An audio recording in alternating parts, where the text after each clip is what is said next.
کہتے اس میں سمجھنے کی بات کیا ہے؟ من عربی زبان کا لفظ ہے جو عام ہوتا ہے۔ ایک غیر مقلد میرے پاس آیا کہ دبئی سے آیا تو چکوال کے ساتھ اس کو لے کر آئے کہ جس نے مسئلہ سمجھنا ہے۔ میں نے کہا اس نے سمجھنا تو نہیں ہے لیکن آپ لے آئیں تاکہ آپ یہ نہ کہ مولانا صاحب بات کیوں نہیں کرتے۔ وہ آ گیا، اس نے یہی حدیث پڑھی، کہتا مجھے آپ اس کا مطلب سمجھا دیں، مجھے سمجھ آ گیا تو میں حنفی بن جاؤں گا۔ میں نے کہا تجھے سمجھ آ گیا تو نے پھر بھی نہیں بننا تو نے نہیں ہے، لیکن میں سمجھا تجھے دیتا ہوں۔ مجھے کہتا جی بتائیں۔ میں نے کہا جو تو نے سمجھا نا پہلے تو سمجھا دے پھر تاکہ مجھے سمجھانے میں آسانی ہو۔ کہا جی حدیث پاک میں لا صلاۃ لمن لم یقرأ، جو فاتحہ نہ پڑھے اس کی نماز نہیں ہوتی۔ یہ من تو عام ہے، خواہ مقتدی ہو، خواہ اکیلا ہو، خواہ امام ہو۔ میں نے کہا تو کہتا ہے من عام ہے، قرآن کہتا ہے من خاص ہے، میں تیری بات مانوں یا قرآن کی مانوں؟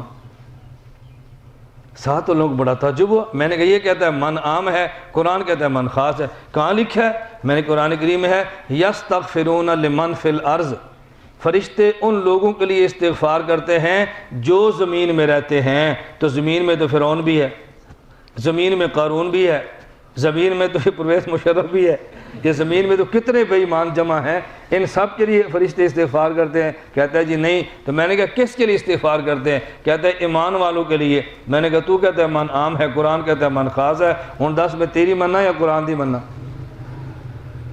چلو جی میں تحقیق کر کے دساں گا۔ تو میں نے کہا ان سے کیوں جھوٹ بول رہا تھا، مجھے بات سمجھ آ گئی تو میں مان لوں گا، اب سمجھا مجھے بات، میں دیکھوں گا۔ میں نے کہا تو کس کو دیکھے گا؟ اللہ کے نبی سے پوچھے گا؟ کس سے پوچھنا ہے تو نے؟ کسی مولوی سے پوچھنا ہے نا، تو میں مولوی نہیں ہوں، مجھ سے پوچھ لے۔ یہ عجیب بات ہے، تیرا مولوی بات کرے تو ٹھیک ہے، اس پر وحی اترتی ہے، اور ہم بات کریں تو بات غلط ہے۔ مجھے سمجھا یا کسی اپنے باپ کو فون کر لے، میں ادھر ہی بیٹھوں، کر فون، میں یہاں تجھے جانے وقت ضائع کرتے ہو ہمارا؟ تو چکوال سے منہ اٹھا کر آیا، 2 گھنٹے میں نے تجھے دیے ہیں۔ میں نے پہلے ان سے کہا تھا یہ لڑکا بات نہیں مانے گا، جھوٹ بولتا ہے۔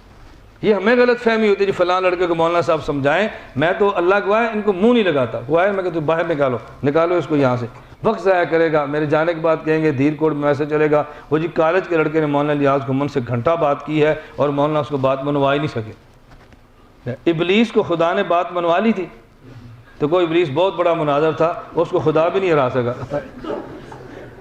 یہ عجیب بات ہے، ایک بندے نے ماننا ہو تو بندہ منواتا ہے، فیصلہ کر کے آ جائے تو پھر کیسے آپ اس کو منوا سکتے ہیں؟